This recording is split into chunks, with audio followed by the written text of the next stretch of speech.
it's now more important than ever for us to make sure that the health and well-being, both mental and physical, of our peers and colleagues and teams is front of mind, because it's no longer acceptable for us to take the mantra of I'll sleep when I'm dead, or leave your stuff at home, or anything like that, because everyone's mental health has taken a huge hit this year, more so than ever. And it was already a real pandemic in our own industry. This is the Deep in the Weeds podcast. I'm Anthony Huckstep. Major upheavals can be traumatic, but soon enough, human instinct kicks in. We scope the new landscape, adapt, and find new paths with the benefit of what we'd learned. For many, the pandemic, with all the horror and the heartbreak, it's been an opportunity to change direction, discover something new about ourselves, and, surprisingly, live a better existence. Ceri Kidby-Salom is the sommelier at Alba Bar and Deli in Brisbane. Ceri, how are you? Fantastic, thank you. How about yourself? I'm good, thank you. Thanks for joining us. You've had a hell of a year of all sorts of things going on, but sort of when the lockdown happened, you were made redundant. Can you tell us about that time? Yeah, absolutely. I was the bar manager and a sommelier at Arc Dining, which had just received a whole lot of accolades and fantastic press for our head chef, Ilana Sapwell, and our whole product, I guess, down at Howard Smith Awards. And when the pandemic was starting to become something in the background in the news, I had already kind of started putting out the feelers for what might be my next project. But I was so happy at ARC, I wasn't in a hurry to move. In some of my conversations, I'd ask people, how do you see this background noise affecting business? And they said, oh, not really. If we've noticed anything, there's maybe, a maximum 1% downturn in tourism. But I thought, okay, no worries. This isn't anything to worry about. So I continued on in my work with ARC, and we were working on a new cocktail list, and Alana and I were chatting about new menus and things like that. And then all of a sudden, things started to get pretty grim. And it was maybe the third week of March. We went from a few really busy weeks to suddenly 50% occupancy. And then wow, suddenly people were not at work and we didn't know why. And then we got called into the office and let go. And that was Alana and myself on the same day. So we found out that the restaurant wasn't going to be continuing. And I don't want to speak for her, but for me, it was definitely a shock. But there was also a vibe where very quickly we'd realize that something was going on.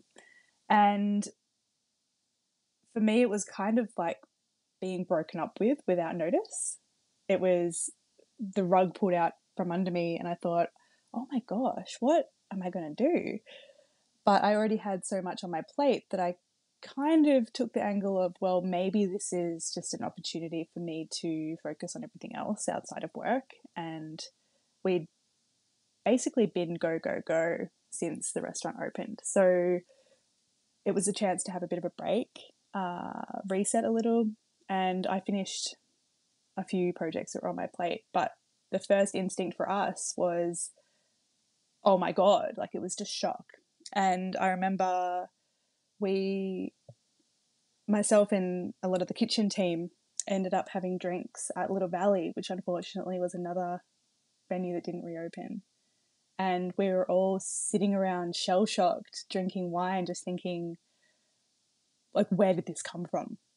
Like, absolutely just shocked, like all of a sudden just packed up with no backup plan or communication as to what might be going forward from the leadership team, who were also, scrambling to figure out what on earth to do. So, Well, I think Arc Dining was a real sign for the whole industry. It had had the most extraordinary first year of business with many accolades and was a real star in the sort of new wave of dining in Brisbane. And I think that when ARC sort of closed so quickly, it sent shockwaves across the industry of sort of what everyone may be in for. Definitely. And I don't think any of us realised that that was the effect it was going to have at the time. For us, we were kind of bearing the full brunt of that shockwave, at point blank range. So I'd actually not been drinking because I decided that there was so much on my plate I couldn't drink as well. And I realised that that's already quite a radical position to take in the industry. But as soon as this hit, I thought, gee, I've been hoarding my tips for a while. Maybe I should just go and spend this at my friends' venues and just try and put it back into the cycle of, energy spend and things like that. And, we had a bit of a few days of everyone just wide-eyed and uncertain and, having a drink and having a hug when you're allowed to, and just having day after day of new restrictions and new information. And it was really scary. It was not real life. It was very surreal. You mentioned that sort of forced redundancy and how quick it was, but did allow you to then focus on some projects that you could give some energy to. What were those projects? Absolutely. I tend to stack my plate up pretty high. In this case, I was finishing the last semester of my psychology degree, and I had a couple of research subjects from my nutritional medicine degree that I'd been tucking away and chipping away at over some time. So for me, it was a matter of, okay, this is now a time that I can really dedicate to finishing my studies. And before it had been I am going to be doing this in every single spare moment I have outside of managing the bar. And instead was able to dedicate as much energy as I would have to work. And at the same time, give myself some space to breathe and some extra time to read and explore areas that I didn't have time to before. And one of those things was craft beer, which I really love. Another of those was, my own physical well-being in terms of getting into a healthier routine around nutrition and physical wellness, which I think, having a degree in it now, is always something that you kind of know in your head, but having the ability to put that into practice every day is something that does take a little bit of time. So being able to focus on those things around what I'd already committed to was relieving, to say the least. Having been part of ARC Dining and the success that it had during that time, how did you feel about your role in the hospitality sector, given what was going on and the fact that you had these other avenues as well of study? And what were you feeling at that time? I felt heartbroken because we had pushed so hard to, bring this fantastic project to life, and it had been something really amazing to be a part of. I certainly wasn't the bar manager when ARC opened, but having been the bar manager by the time ARC closed, I was still part of the opening team. I felt very invested, and for it to suddenly not be there anymore, as I said, it really did feel like a breakup. And I spent a week kind of thinking, what could we have done differently? What could we have done to save it? Was there something going on behind the scenes that we could have been aware of? And the thing is, with any situation like this, the what ifs don't really help. It's, this is what happened, and this is a situation no one was expecting and could have really planned for. And it was just gutting. And there were so many months of really hard work and really incredibly passionate people who had come from all over Australia back to Brisbane to work in this venue.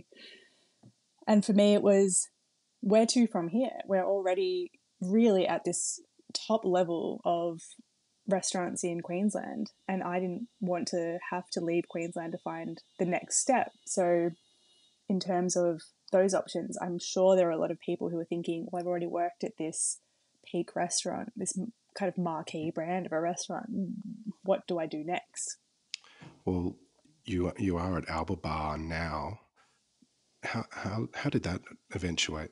When things started to reopen to the point where we could book 10 people in a venue or 20 people in the venue, there was a few restaurants and bars who were reaching out to people who had experience running a floor as well as being in the bar, because they really had to pivot their offering to table service, and not every bar was kind of set up for that. So I was fortunate to have been recognized as someone who can do a bit of everything in a venue quite well. So I had a couple of venues reach out and just ask if I was available to help while they figured all of this new service style out. And my friend Jamie owns Alba, and one of my best friends, Dave, works there as well. He's looking after all the operational things in the venue, and asked if I could come and help out for a weekend, just helping with dishes and running food and things, because they suddenly needed extra hands now that they had a high capacity and weren't just doing deliveries. So I jumped in to help, and it really felt very comfortable. And I always kind of thought Alba is a venue that is so high quality, but so welcoming, and so much of a venue where hospitality crew go for their knockoffs and, if you finish early enough, or knock-ons, as it were. But also to somewhere where you can kind of go and have a chat, and there's other people in the industry there. And I kind of expected it to be a place I go for fun, not a place I go for work. So I pigeonholed it for myself in that way. So when I started doing a few more rockstar shifts there, the conversation kind of did come up. What are your plans? What are you doing? I'd been helping out at a couple of different venues and had intended to join a different restaurant group, and it just felt right being at Alba at the time. I think I needed something a little comforting because of everything that had happened in the previous couple of months, and it was really nice to work with such a high-level team. The head chef, Sav, had come from Stokehouse, another casualty, so we're all a little bit in it together. What's it like in Brisbane at the moment? We've seen Melbourne just starting to open up again, but it's been open for quite a while up there. Is it relatively back to normal, or is it still? Do you still feel the pressures of the restrictions? You know what? I think for us at the moment, I have been at Alba now for 4.5 months. And that was, mid-June that I started. So really things have been getting back to normal since the middle of the year up here. And for us, I think there's a little bit of survivor's guilt, because we have really seen how our friends and peers in Melbourne and Sydney have suffered. And we've run fundraisers for Melbourne and sent funds down to bars that weren't able to open yet and things like that. So we've kind of felt like we have been in recovery mode for a very long time. And the restrictions haven't really been affecting us so much as the influx of tourism from out of state and internationally is just not there. So we're suffering financially without there being too much of an impact on the actual style of service that we're providing. People are still signing in via QR code and whatnot when they arrive at venues. We're doing all of the right things for contact tracing and hygiene and cleanliness and social distancing and everything that we need to. But as far as small venues are concerned, we're not feeling as much of the restrictions as a lot of others. I think larger venues are definitely more impacted in terms of spacing and groups and things like that. For us, a major thing was having people not being able to stand. That once that restriction was lifted, things really were a lot more back to normal for us. But I actually found in the first few weeks, once we were able to have almost our full capacity, we had some record weeks in the venue. I think there was a couple of weeks where we were actually the busiest that we've been all year, and that's including before any shutdown happened at all. Wow. You're a sommelier at the moment, and as you sort of discussed, you do have many talents. But what does it take to be a great sommelier? For me, I don't know if I know the answer to that yet. I don't feel like I'm in a position to say that I am. I'm still learning. I'm very much green.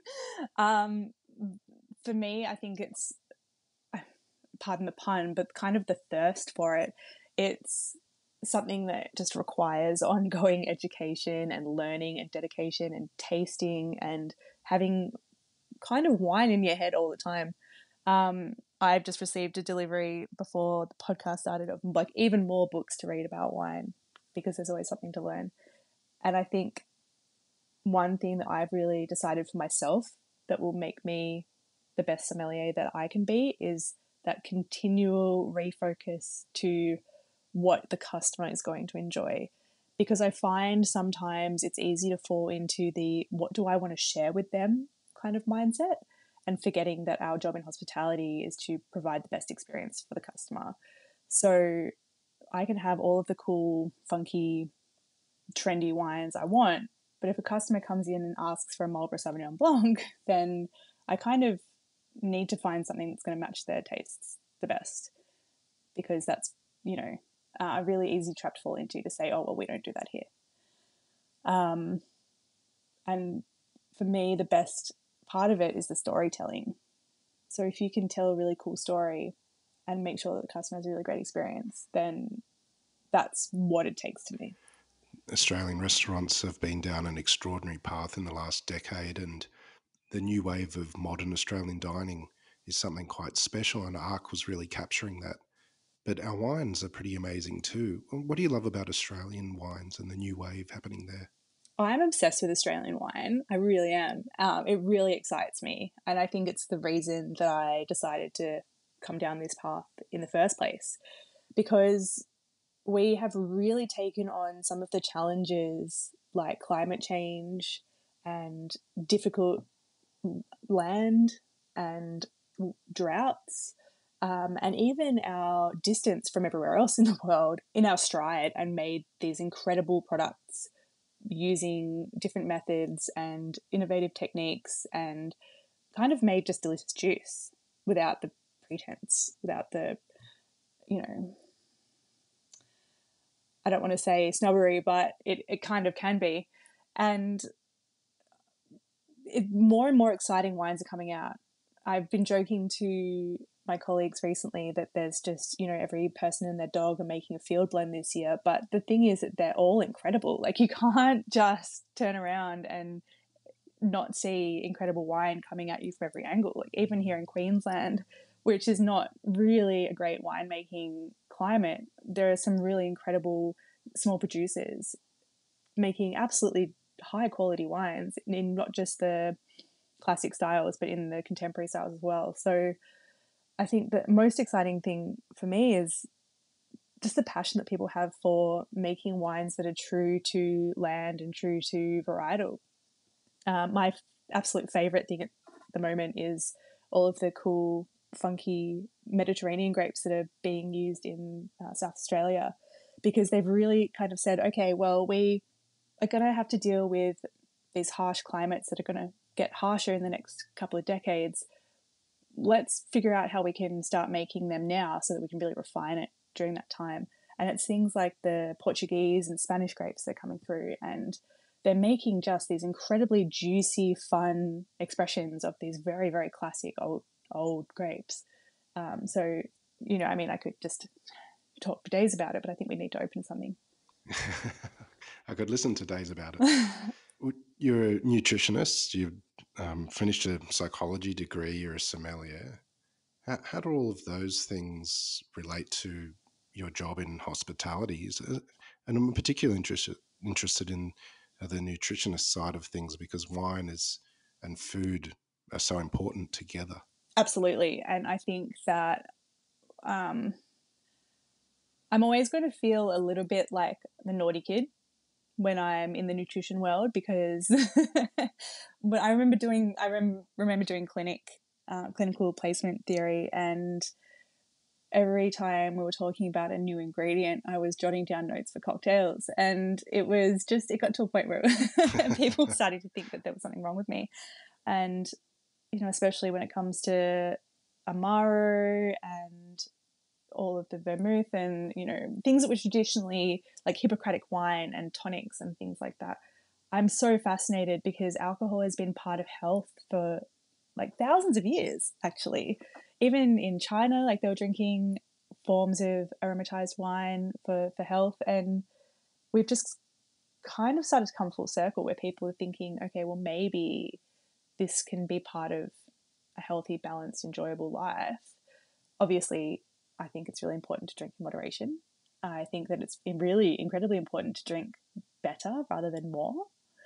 But I think that the whole point of health really needs to include the pleasure in eating and drinking and social aspect. One of the best things about the Mediterranean diet is its emphasis on shared food, eating together, enjoying a glass of wine, everything in moderation, but it's the shared meal, it's the sitting down, the community aspect of it. There's a huge, huge backlash to alcohol in health because it's kind of come from that negative drinking culture where people just get smashed. And it's not about enjoying what you're drinking, it's the effect. And that's where it starts to go down a different path. So for me, having a background in health and having been in hospitality basically the entire time I was studying health, it's really easy for me to see how we can put incredibly healthy and nourishing food, beautiful wines, whether they're from the natural style or your more classic styles, or even just the abundance of incredible ingredients that we have in Australia that are seasonal and native and sustainable, and putting them into drinks rather than loading them up with sugar and imported products and things like that. Everything needs to be pleasurable or you're not going to do it, basically. If someone said to me, you have to eat chicken and broccoli every day for the rest of your life to have health and you can't have a drop of alcohol or any coffee, I would just say, I won't worry about it, thanks. It's kind of beside the point. Can you tell us about when you first started? Can you tell us about when you first started in the hospitality sector? What drew you to it? Do you remember that time? I've had a very weird career history, to be honest. I first started in hospitality as a birthday party host at a laser tag entertainment centre in Melbourne. Wow. Which, when I was there, I didn't think it was very cool, but looking back on it, I'm like, well, it beats working at the supermarket. I think coffee really got me interested in hospitality. I was working at a commercial coffee outlet and really enjoyed being on my feet. Oh my gosh, I don't know what I was thinking, but I loved talking to people, doing something with my hands, hosting, having conversations, remembering regulars, having that interaction. And I just got the bug for it really, really early. I think I was probably 16 or 17 at the time, and ended up staying in commercial coffee for a few years. And strangely enough, one of these big commercial coffee outlets has a really detailed training program where they go into the terroir of coffee and different like food matchings with coffee, and a lot of it's like sales based around education and upselling and things like that, but the actual content of different coffees tasting different because they're from different parts of the world and why blew my mind. And I was, by that stage, 18, 19, and I had friends who were a few years older, and they were quite successful and enjoyed special occasions. Like we might drive up to the Yarra Valley and go to Mount Rail and, celebrate with food and wine. And people were drinking not to get drunk, but because it was pleasurable. And it was something that my peers of my own age weren't really doing. So to me, it was wow, wine is something to be really treasured, and food and wine together is something that is, an experience and it's honored. And so then I started to just kind of explore that for myself. But over the years, I've done everything from events to catering to coffee to running my own business. And, I've worked for some really huge companies doing events and always ended up doing something like nightclub promotions or, wine tasting at the food and wine show or whatever side hustle was going at the time, just because I wanted to keep my toes in the water. So, when I decided a couple of years ago to, well, almost 3 years now, to jump back in full time, it was a no-brainer. It was going to be wine. Well, your broad experience has led you to become a mentor with women in hospitality. Can you tell us about that and your role? Yeah, I'm on the Queensland Committee for Women in Hospitality. I am also a national mentor, and we're currently in the second round of the mentoring program. So I have a great relationship with the head of the committee here, and she invited me to be a part of the roundtable when we were thinking about launching the committee for Queensland. They've done such incredible work down in New South Wales that we really wanted to bring the organisation up here. And immediately it was a huge yes from me. Whatever you want, whatever you'd like, however I can be involved. Yes, yes, yes. So when they asked if I would be involved in mentoring, I actually thought that they meant for me to be mentored by someone else. And they matched me with an incredible young woman who at the time was working in the UK and was from Canberra and was planning to apply for wine programs and was working on non-alcoholic promotional books, and there was leadership programs in Denmark and things that she was going to be doing.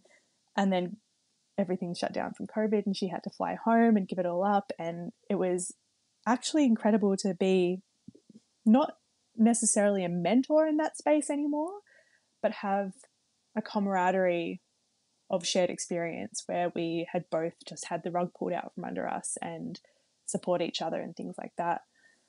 And then in the second round, I've been really fortunate to have been matched with a young woman in Melbourne who's incredibly switched on and driven and focused on her education. So for me, I feel that I'm getting so much out of being involved in the program because not only are we working on lifting up and supporting women in the industry up here, but I'm able to help foster that in someone who's in Melbourne who's obviously had a very difficult time over the last few months. And to see young women who are in the drinks industry coming up so quickly and so enthusiastically, it's just absolutely incredible because I've never had a mentor in this space, especially not a female one. A lot of my mentors in the space have been male, and they've all been incredibly supportive and encouraging, and I'm super grateful for them. Sometimes it's just nice to have a lady on your side. During the series, lots of people have talked about the change that's happened because of COVID and allowed them to refocus, and you briefly touched on the fact that you got a chance to sort of refresh and rethink about things. What's different for you during this time? Have you changed? Absolutely. I feel like I've changed my entire outlook.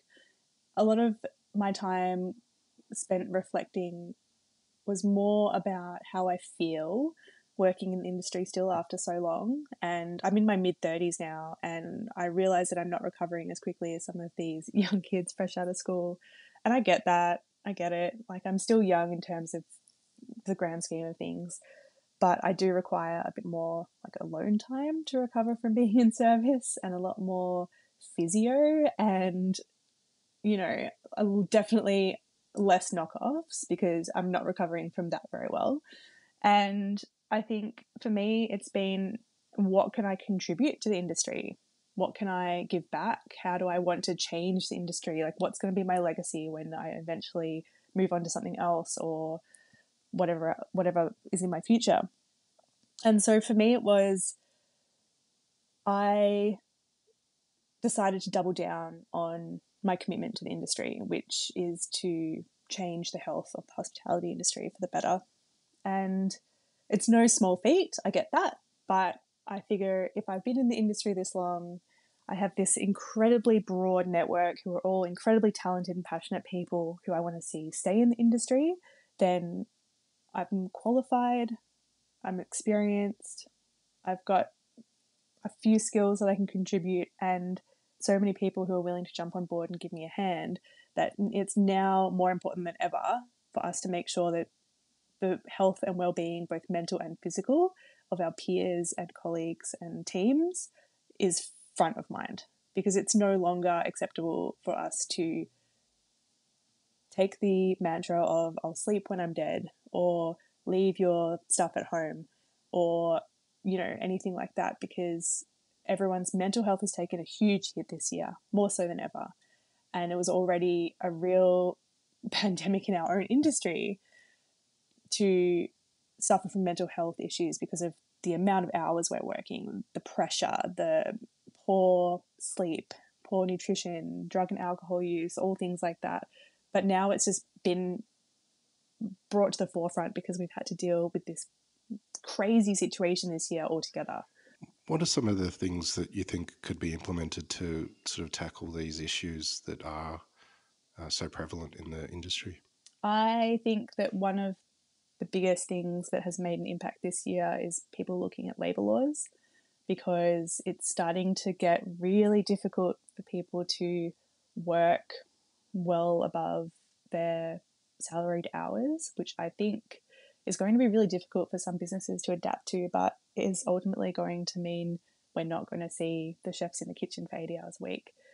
I think having mental health support programs like the employee assistance programs that a lot of large hospitality groups have rolled out to support small businesses would be a hugely beneficial change.